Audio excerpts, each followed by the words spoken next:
then sometimes there'd be studio downtime, right? Yeah. To go to a new set or relight or whatever. And they shot in August in the San Fernando Valley, probably kind of warm, and they didn't air condition those stages. So what if you wanted a respite? You just go outside, right? Walk outside the soundstage. And there was one tale of Karloff wandering off into the hills of the San Fernando Valley. I know those roads. I've been on them. Just to get some, just to get some relief. And back then, there weren't very many people in the valley. This is 1931, and supposedly there were herds of sheep in the valley. And they all came up to him. They weren't scared of him.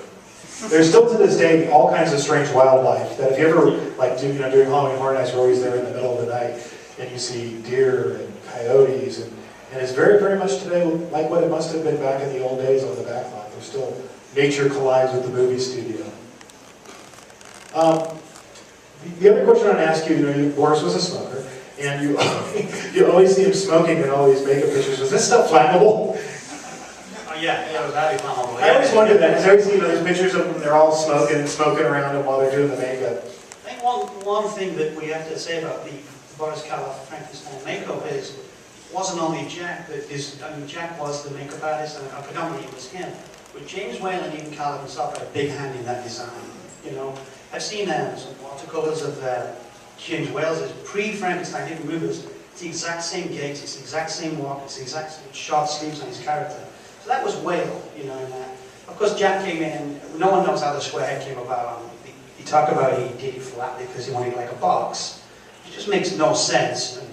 You'd sure you just open the skull and put it back. Or they talk about autopsies and studying autopsies, but the skull is still round. That's right, yeah. He said he wanted to assume like a lid.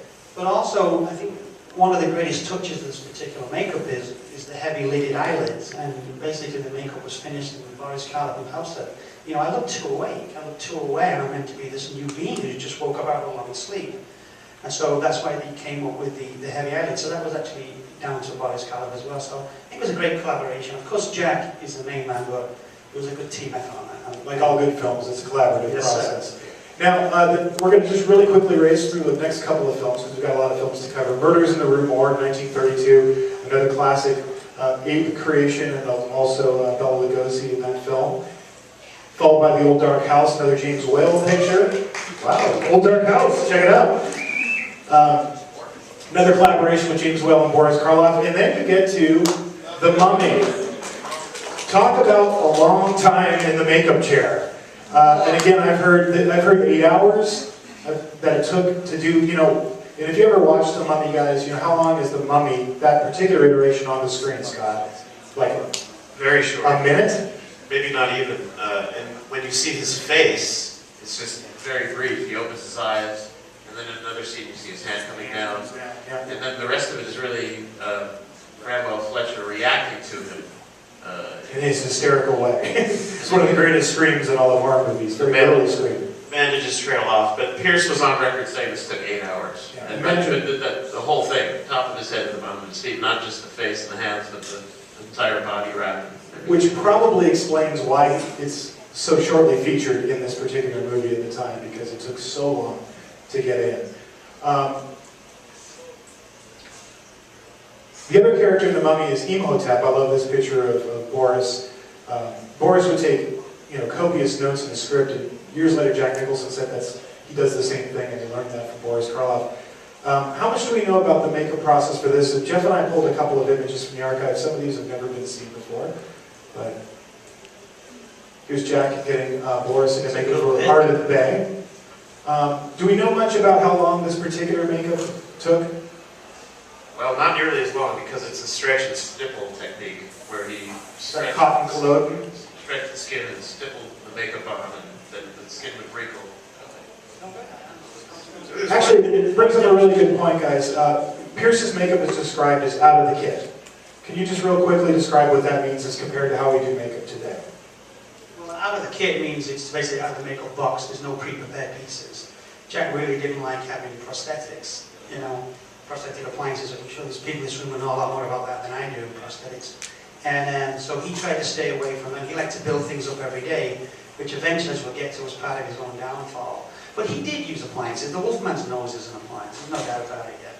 And also, I for one, Scott, I mean, you're great. I don't think he didn't build that head up every single day on that. It was certainly a piece that went on. Have you seen shots of the wigs being combed on that piece?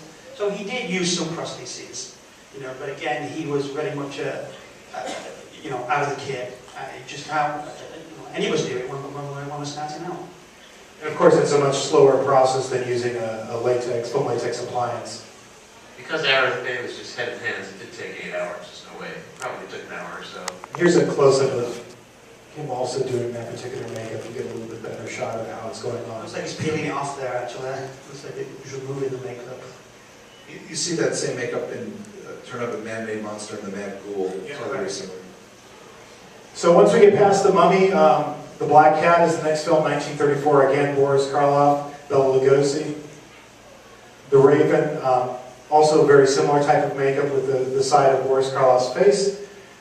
And then we come to what I consider to be the high watermark in Universal's classic horror films. I don't know if anybody agrees with that, but The Bride of Frankenstein.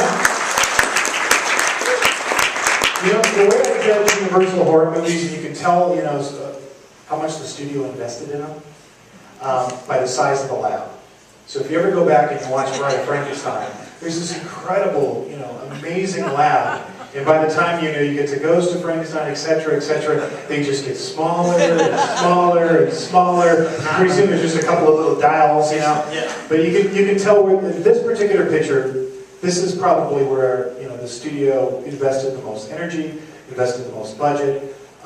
So what was different about Frankenstein's makeup? The changes in this picture, as I'll show you in the next slide. There's Jack doing Boris and Bride of Frankenstein. The top of the head. Well, you know, basically in the last movie, the creature presumably being killed in a fire, you know, the burning windmill. So, you know, Jack had to show that, you know, the remnants of the fire, the scarring of the tissue, which he did admirably. But one amazing element is, if you watch the movie, you know, the Frankenstein monster's hair progressively grows back longer and longer as the movie goes, and he seems to heal up somewhat, which is incredible. You know, I'm sure they didn't shoot this film, you know, Sequentially, yeah. yeah, so it was really amazing. I mean, a lot of people think this is my favorite of the Frankenstein monster is in 1931 because Karloff was a lot more skinnier. He looked more like a cadaver, like a revived man.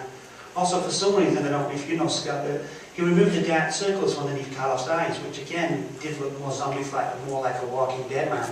And I'm wondering if because maybe James Whale, because the Bride of Frankenstein was a lot lighter in tone. James Whale wanted to make a comedy. You know, Like comedy, pretty much. Exactly, yeah. He wanted to make a comedy, so maybe he was softening up the monster's look, so perhaps that he didn't look as horrific. And of course, there's another character in this movie. She's on the title, she's on the poster, but much like the Mummy, she only shows up at the very, very end of the movie. Mostly, this is a hairstyle. You know, Elsa Lancaster, I've read quotes from her. Where she didn't have the kindest things to say about Mr. Pierce, described him as kind of a curmudgeon, and when you entered, you know, what she called his inner sanctum of the makeup studio, you know, he was in charge. Different actors had different relationships with Jack, but what do we know, or how do we describe it? And Perry, you know, you've played him on stage, you've played Jack Pierce several times. He sounds like he could have been a fairly difficult man to work with.